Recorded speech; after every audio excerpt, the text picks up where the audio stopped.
Hello, my name is Noelle LeRoy, and I'll be demonstrating the visual field and how it gets processed to the visual primary cortex. So, let us begin! Before I get into a full-on convoluted story of the visual fields, I just want to give a brief overview of the eye itself. So, for brief analogy, we have obviously the eye. We have a bubble around it called the cornea. That is just a protective field, more or less. That within it we have the pupil, which is where the light actually enters the eye, surrounded by the iris here, and then the lens that is adjustable for the variations of light degree. So we have the cornea, which is this, pupil, the iris, which is here, and the lens. So obviously light will be going in and it's projected invertedly onto the back of the eye, which is the retina, which will be going into further detail. So we have the retina system here, and the retina is consistent of rods and cones, which are further consisted of bipolar cells or ganglion cells, and they all converge into the back of the eye through the optic nerve. Right above it, we have the fovea, which is pretty much the optimal location for finer detail things, while on the outskirts is our periphery visual fields, which is more just it's more consistent of cones and such, while the forefinger is more consistent of periphery is consistent of rods, and the forefinger is of consistent cones. So the reason why here is the best spot and not the actual back of the eye is because that is our blind spot, which is the optic disc where all the optic nerves proceed into the visual cortex.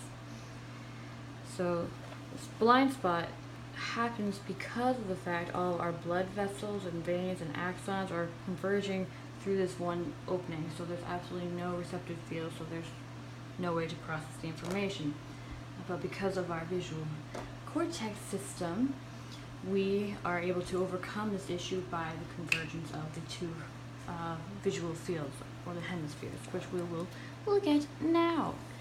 So we have our eyes, like anything else, and we will have pretty much like a little bubble of our visual hemispheres, well, the visual field that go into the hemispheres. So this is the left side, which gets inverted into the system, and it goes down to the right side of the eye, just like so. It gets inverted onto this other side. So for a better comprehension, let me cut it out. So this is, though it's on the left side, it's actually going to the right hemisphere of the brain.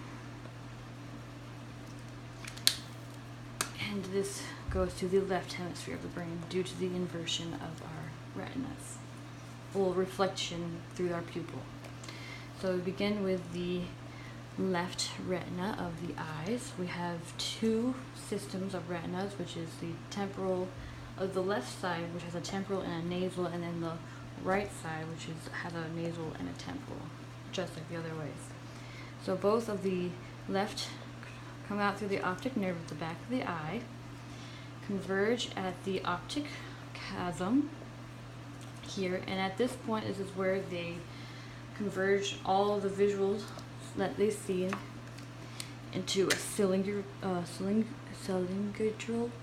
image.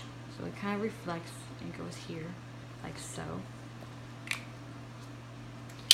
So it meets in the optic chiasm, and then it proceeds further into the lateral geniculate body, which processes and sends information to the thalamus, which then gets further processed down to the visual one, or the left primary visual cortex of the brain.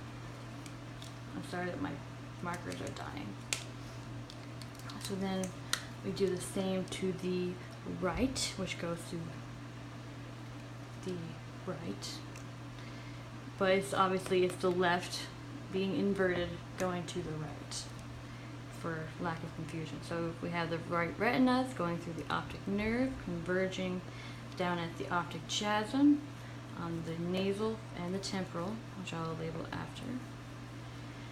Converge their information, send it to the lateral geniculate body, and then sends it to the primary right visual cortex. So now let me label this. So we have the nasal retinas here and here, and the temporal here and then here.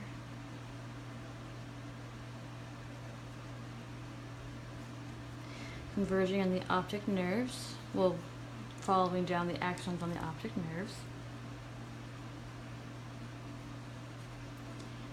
Then proceeding to converge in the optic chiasm, so we have a full image instead of having the problem of a blind spot.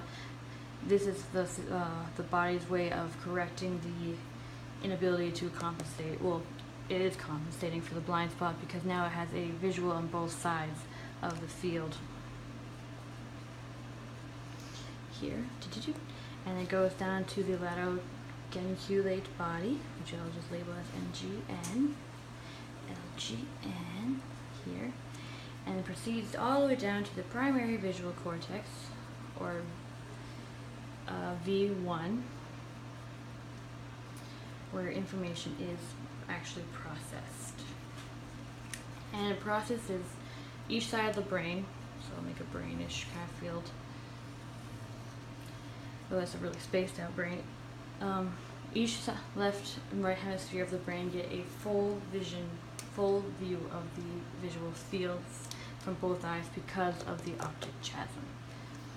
Well, of course, it seems correct here, but in the real world it is flipped, and then once it gets down to the actual hemispheres of the brain, it gets re-inverted so we can comprehend.